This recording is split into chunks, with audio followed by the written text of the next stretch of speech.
This week, we're in Andalusia for the start of a new era for Sevilla. Benfica coach Rui Vitória reflects on a memorable debut season in the competition. And former Celtic striker John Hartson on a night he will never forget.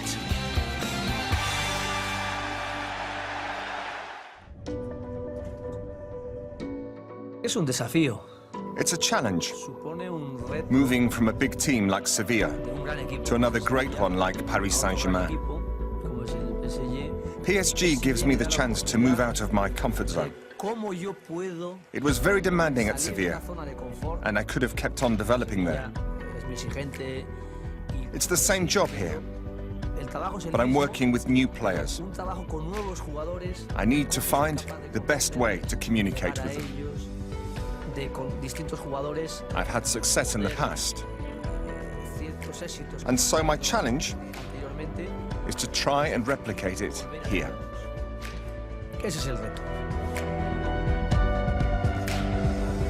After a hugely successful time in Seville, Unai Emery has begun a new chapter in the French capital. The Spaniard's dynamism and passion saw him become a fan favourite in Andalusia. As he guided Sevilla to 3 consecutive UEFA Europa League titles in just 3 full seasons at the club. When you like and feel passion for what you do, you have a better chance of finding the winning formula. And the enjoyment you feel does not come in the destination, the prizes, but in the journey. You need to have dreams and hopes that you think about every day. When I look back and remember when I started out at Sevilla, the president told me he wanted to win the Europa League. I saw it as a distant prospect. I couldn't even think about it. I focused one day at a time, taking it step by step until we reached the final. That's what I did, and then we won, and I enjoyed it. A man with so much recent continental success appears to be the perfect fit for a club craving European glory.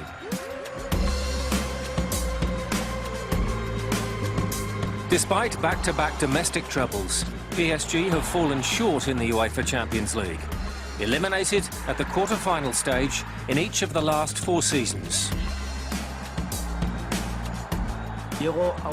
I've arrived at a club that wants to keep on winning and to kick on to the next level. That's the challenge, and it's a difficult one.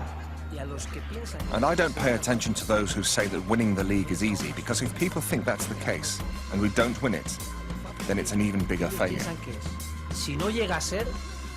When I'm asked about the pressure, I reply that I don't deal in pressure. I deal in demands, requirements. Here, the requirement is to win, and the players are aware of that. And that's not easy. That demands a lot of psychological work from me, the players, and the club. As Emery looks to make PSG genuine contenders for European club football's greatest prize, he'll hope they continue their impressive European form at Parc des Princes, where they've lost just one of their last 20 UEFA Champions League games. Installing belief in his new team is the first priority for a young coach who's exceeded expectation so far in his career. My experiences began 12 years ago. I'm 44 now, and I started coaching at 32. I was a player then, and they named me coach, and I said, this is my chance, my opportunity. And I have the same opportunity now as I did 12 years ago, to grow, to improve, and to live everything. My experiences are my victories and my defeats. And that's what I've learned from my experience, that you have to live every moment. And that's what I've said in the dressing room in France. At Sevilla, the coach tasked with following in Emery's footsteps is 56-year-old Jorge Sampaoli. The Argentine, who never played football professionally but led Chile to the Copa America title in 2015, is commencing his first role in European football.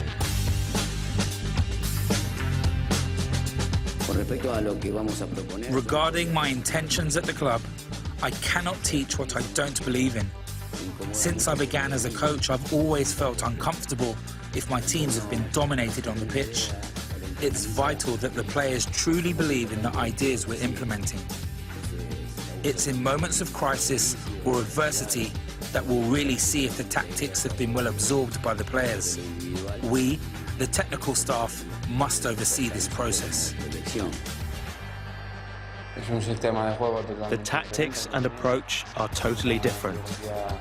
The ideology is completely new, so we need to adapt as well as possible, as quickly as possible. We need to play with greater intensity than our opponents, pressurize them, always give more, and go after them at all times.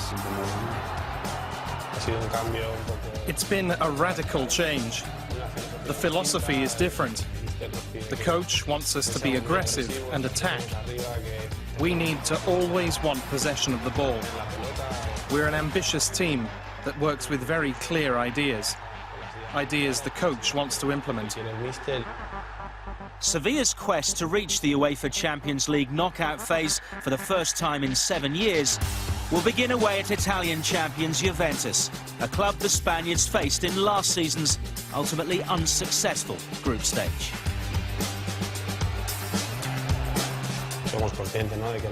Our group was very difficult then, but we need to improve on what we achieved.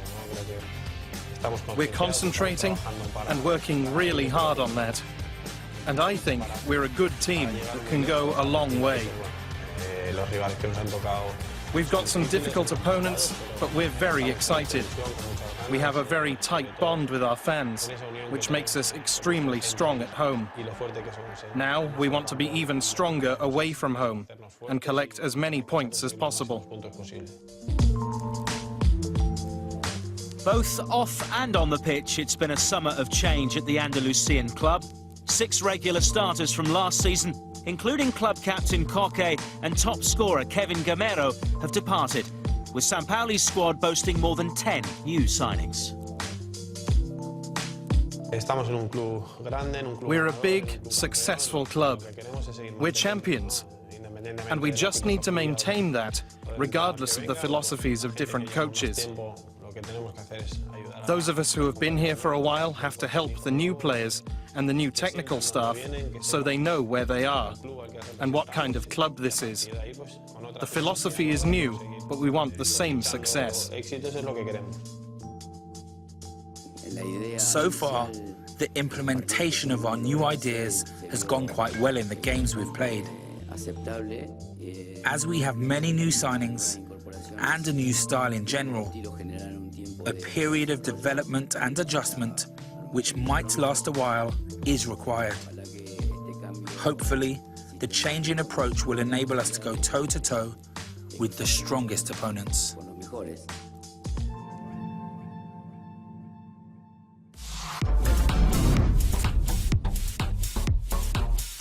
Also in Group H, Lyon will play their first European match at Parc Olympique Lyonnais.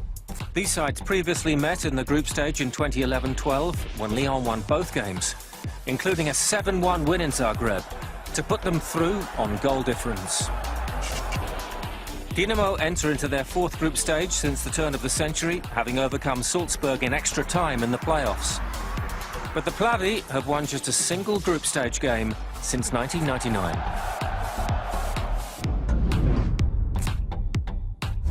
Basel returned to the group stage after a 1-year absence, and it will be a first UEFA Champions League game for coach Urs Fischer. Basel and Ludogorets faced each other in the group stage 2 seasons ago. Ludogorets finished bottom of that group in their debut season in the competition. However, Jordan Minev's late winner against Basel on matchday 3 saw them become the first Bulgarian side to win a group stage game.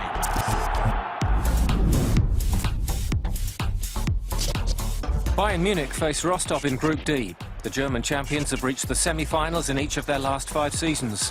And with Carlo Ancelotti, a 3-time Champions League winner, as a coach now in charge, expectations are high. For Rostov, the trip to Munich will mark their first ever appearance in Europe's premier club competition. The Russian side reached this stage after defeating Ajax in the playoffs. Group D's other fixture is a rematch of one of last season's round of 16 ties, when PSV lost to Atletico on penalties after 210 goalless minutes. Los Rojiblancos have regrouped since their defeat on penalties to Real in the final in May. Diego Simeone has strengthened his squad, including the signing of Nicolas Gaitan, who scored against Atletico for Benfica last season. Real Madrid begin their campaign against Sporting at the Bernabeu. The holders are hoping to become the first side to successfully defend this title since AC Milan in 1990. For Cristiano Ronaldo, it's a meeting with his first professional club.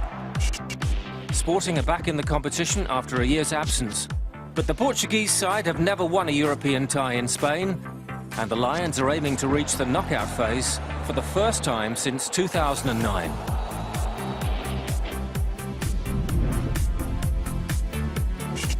After progressing through the playoffs, Legia Warsaw are back in the group stage after 21 years.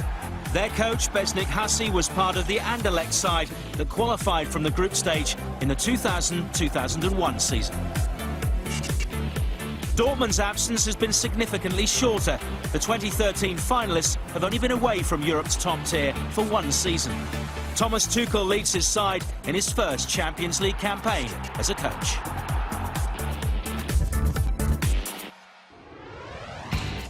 Still to come, Benfica's inspirational coach with big ambitions for the upcoming season.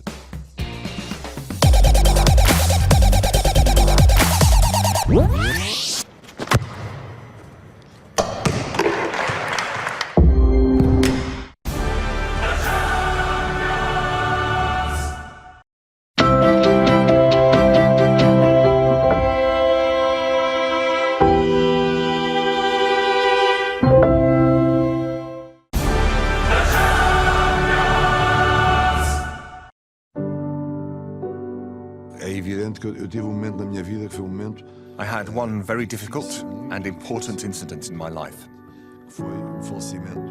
Both my parents died on the same day. From that moment on, my career took on a different meaning. Life changes, as does the way you look at it. Football, the players, and the game become different. I get a sense of calm when I think, if I can come through the loss of my parents, when it comes to football, anything I face, I know I have been through worse. Nothing can affect me anymore. It has helped me to be stronger and overcome obstacles with composure and tranquility. Since that day, I've been prepared for anything in life. Strength through adversity, a sentiment personified by Benfica's coach throughout his journey from the third tier to the very pinnacle of Portuguese club football. In his first season with the country's most decorated club, Rui Vitória won a domestic double and reached the UEFA Champions League quarter-finals. I'm really proud of what we achieved last season. It was hard, but working with my players and witnessing the progress we made across the season was fantastic and gave me a great sense of satisfaction. Our plan was to go into every match and win it. That was our objective every time we stepped out onto the pitch. Progressing from a group containing eventual finalists Atletico Madrid, Rui Vitória's side would exit the competition at the hands of Bayern Munich. It was a very important tie for us, because we learned that nothing is beyond us, that sometimes it's possible to compete against the European giants. We benefited a lot from the Champions League and the time we invested in it. We looked at the competition in a special way and believed it would be possible to win it, overcoming all obstacles. The players really believed in that too, and so we reached the quarter-finals, which is where a club as great as Benfica belongs in European football. A summer of high-profile departures has done little to affect the preparations of a coach who's built a reputation for encouraging homegrown talent to thrive on Europe's biggest stage. A team like ours has to know its place. Football is like an assembly line, if you can use that expression. Portuguese clubs aren't the end point of that line. Football teams have their own characteristics, and they are formed by the many individual characteristics of every individual player. We won't be the same as before, because we have different players now. Drawn in Group B with Besiktas, Napoli and Dinamo Kiev, everyone connected with Benfica will hope that Rui Vitória can guide them through another positive European campaign. It's a balanced group, a difficult group. I believe that every team hopes and believes they can go through. Our objective is simply the same as it has been over the last few years, to get through the group stage. With that in mind, we take things step by step.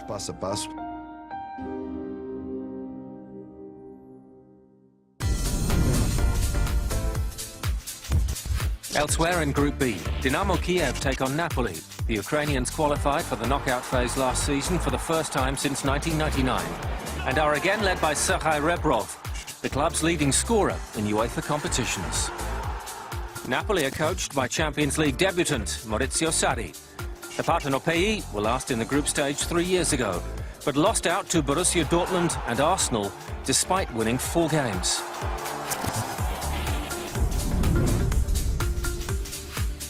In Group G, Club Brugge make their 5th appearance in the group stage, but their first since 2005.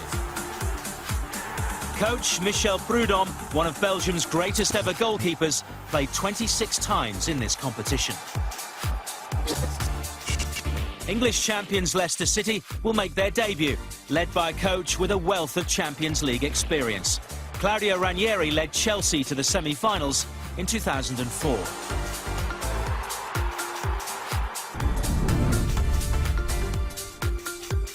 2004 champions Porto had to come through the playoffs, and with new coach Nuno Espirito Santo at the helm, they'll hope to avoid a second successive group stage exit. They'll face FC Copenhagen, who defeated Cypriot champions Apoel Nicosia in the playoffs, to reach the group stage for the first time since 2013.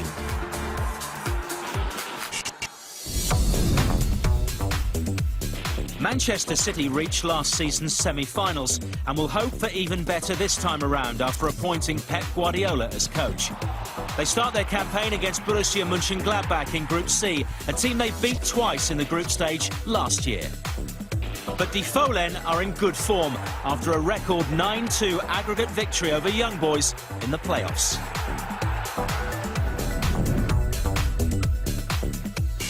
In Group E, Bayer Leverkusen meets CSKA Moscow for the first time.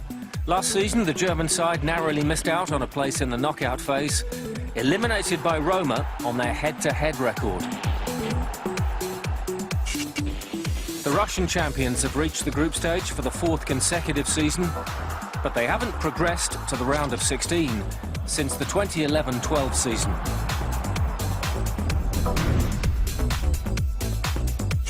Tottenham will be playing their home games at Wembley. They're making only their 2nd group stage appearance 6 years after their first, and will be led by Argentine coach Mauricio Pochettino. Monaco spent last season in the UEFA Europa League, but returned to the Champions League after an impressive playoff victory over Villarreal. Le Rouge et Blanc have welcomed back striker Radamel Falcao, who scored twice in their qualifying campaign.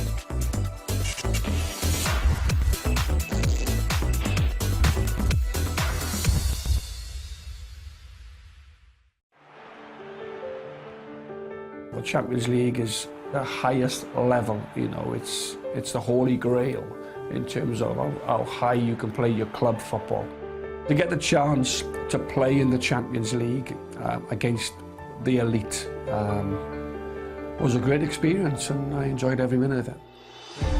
Former Celtic striker John Hartson made 14 appearances in the UEFA Champions League across 3 seasons.